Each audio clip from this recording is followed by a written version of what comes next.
Estudo sobre o Evangelho de Lucas, parte 71, dia 2 de outubro de 2023. O homem forte armado. Lucas, capítulo 11, do versículo 21 ao 26. Quando o valente guarda armado a sua casa em segurança, está tudo quanto tem. Mas, sobrevindo outro valente do que ele, e vencendo-o, tira-lhe toda a sua armadura em que confiava e reparte os seus despojos. Quem não é comigo é contra mim, e quem comigo não ajunta espalha. Quando o espírito imundo tem saído do homem, anda por lugares secos buscando repouso, e, não o achando, diz: tornarei para minha casa, de onde saí. E, chegando, acha varrida e adornada. Então vai e leva consigo outros 7 espíritos piores do que ele, e, entrando, habitam ali, e o último estado deste homem é pior do que o primeiro. Lucas 11, 21, 26. O assunto dessas palavras de Cristo é misterioso, mas profundamente importante. Eles foram falados a respeito de Satanás e seu arbítrio. Eles lançam luz sobre o poder de Satanás e a natureza de suas operações. Eles merecem a atenção de todos os que lutam a guerra cristã com sucesso.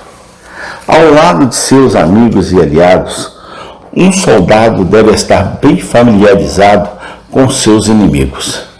Não devemos ignorar os ardis de Satanás. Observemos nesses versículos que quadro terrível nosso Senhor desenha do poder de Satanás. Há 4 pontos em sua descrição que são particularmente instrutivos. Cristo fala de Satanás como um homem forte. A força de Satanás foi muito bem provada por suas vitórias sobre as almas dos homens. Aquele que tentou Adão e Eva se rebelarem contra Deus e trouxe o pecado ao mundo, aquele que levou cativa a vasta maioria da humanidade e roubou-lhes o céu, aquele maligno e de fato um poderoso inimigo, aquele que é chamado de príncipe deste mundo, não é um inimigo a ser desprezado. O diabo é muito forte.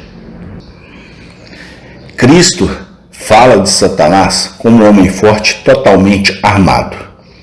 Satanás está bem provido de armadura defensiva. Ele não deve ser vencido por ataques leves e esforços débeis.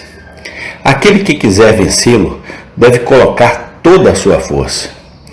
Esse tipo só sai com oração e jejum. E Satanás também está bem provido de armas ofensivas. Ele nunca está sem meios para ferir a alma do homem. Ele tem armadilha de todos os tipos e dispositivos de todos os tipos. Ele sabe exatamente como cada posto, classe, idade, nação e povo podem ser atacados com maior vantagem. O diabo está bem armado. Cristo fala do coração do homem como sendo o palácio de Satanás. O coração natural é a morada favorita do maligno, e todas as suas faculdades e poderes são seus servos e fazem a sua vontade. Ele se senta no trono que Deus deveria ocupar e governa o homem interior. O diabo é o espírito que opera nos filhos da desobediência. Efésios 2:2. Cristo fala dos bens em paz de Satanás.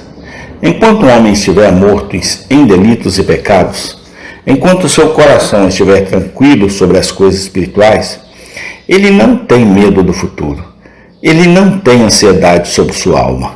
Ele não tem medo de cair no inferno. Tudo isso é uma falsa paz, sem dúvida. É um sono que não pode durar e do qual deve haver um dia terrível despertar. Mas existe uma paz inquestionável. A insensibilidade impensada, impassível e imprudente sobre as coisas eternas é um dos piores sintomas do diabo reinando sobre a alma de um homem. Nunca pensemos levianamente no diabo. Essa prática comum de brincadeiras ociosas sobre Satanás, que muitas vezes podemos marcar no mundo, é um grande mal. Um prisioneiro deve ser um homem muito endurecido que brinca com o carrasco e a forca? O coração deve estar em um estado muito ruim quando um homem pode falar com leviandade sobre o inferno e o diabo. Agradeçamos a Deus que existe alguém que é mais forte do que Satanás. Esse é o amigo dos pecadores, Jesus, o Filho de Deus. Por mais poderoso que o diabo seja, ele foi vencido por Jesus Cristo na cruz quando triunfou sobre ele abertamente. Tão forte quanto o diabo é, Cristo pode arrancar seus cativos de suas mãos e quebrar as correntes que os prendem. Que nunca descansemos até que conheçamos essa libertação por experiência e tenhamos sido libertados pelo Filho de Deus. Observemos, por outro lado, nestes versículos, quão fortemente nosso Senhor ensina a impossibilidade da neutralidade. Ele diz: quem não está comigo está contra mim, e quem comigo não ajunta espalha. O princípio estabelecido nestas palavras deve ser constantemente lembrado por todos os que fazem parte de qualquer profissão de religião decidida. Todos nós, naturalmente, amamos um cristianismo fácil. Não gostamos de colisões e separações. Gostamos, se possível, de manter os dois lados. Tememos extremos. Tememos ser justos demais. Estamos ansiosos para não ir longe demais. Tais pensamentos são cheios de perigo para a alma. Uma vez autorizados a obter a vantagem, eles podem nos causar um dano imenso. Nada é tão ofensivo a Cristo como a mornidão na religião.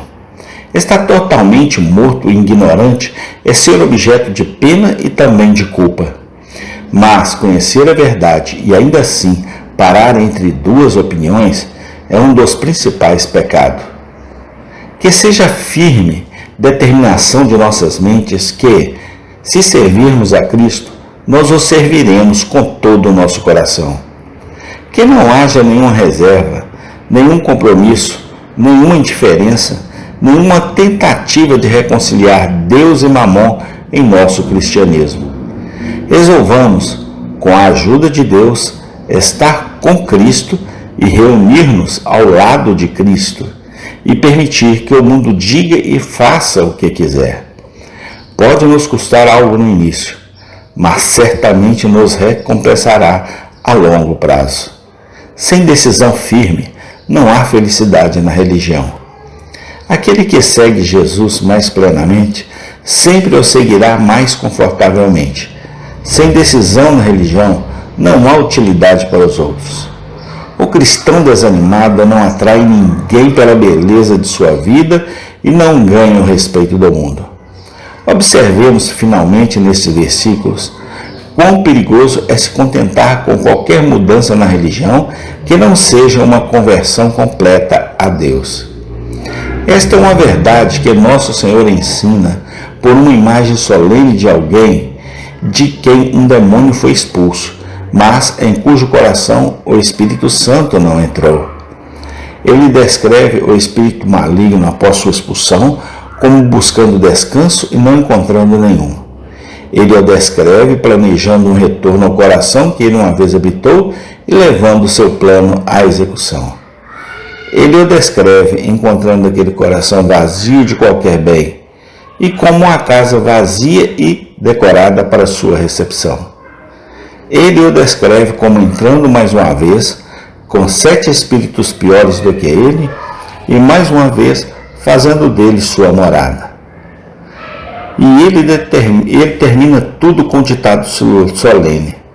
O último estado daquele homem é pior do que o primeiro. Devemos sentir, ao ler estas palavras temerosas, que Jesus está falando de coisas que compreendemos vagamente. Ele está levantando uma ponta do véu que paira sobre um mundo invisível. Suas palavras, sem dúvidas, ilustram o estado de coisas que existia na nação judaica durante o tempo de seu próprio ministério.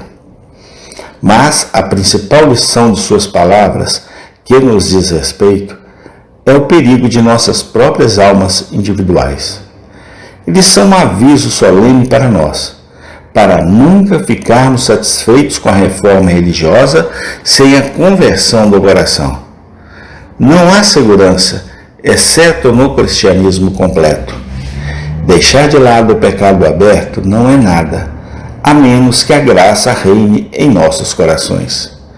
Deixar de fazer o mal é pouca coisa, se não aprendermos também a fazer o bem. A casa não deve apenas ser varrida e caiada. Um novo inquilino deve ser introduzido, ou então a lepra pode aparecer novamente nas paredes. A vida exterior não deve ser decorada apenas com ornamentos formais da religião. O poder da religião vital deve ser experimentado no homem interior. O diabo não deve apenas ser expulso, o Espírito Santo deve tomar seu lugar. Cristo deve habitar em nossos corações pela fé. Devemos não apenas ser moralizados, mas espiritualizados. Devemos não apenas ser reformados, mas nascer de novo. Vamos colocar essas coisas no coração? Muitos cristãos professos, pode-se temer, estão enganando a si mesmos. Eles não são o que era antes, e assim se gabam de serem o que deveriam ser. Eles não são mais pecadores hediondos, e então eles sonham que são cristãos. Eles não percebem que mudaram apenas um tipo de diabo por outro? Eles são governados por um diabo farisaico decente, em vez de um diabo audacioso, turbulento e impuro. Mas o inquilino dentro ainda é o diabo. E seu último fim será pior do que o do primeiro. De tal fim que sejamos libertos.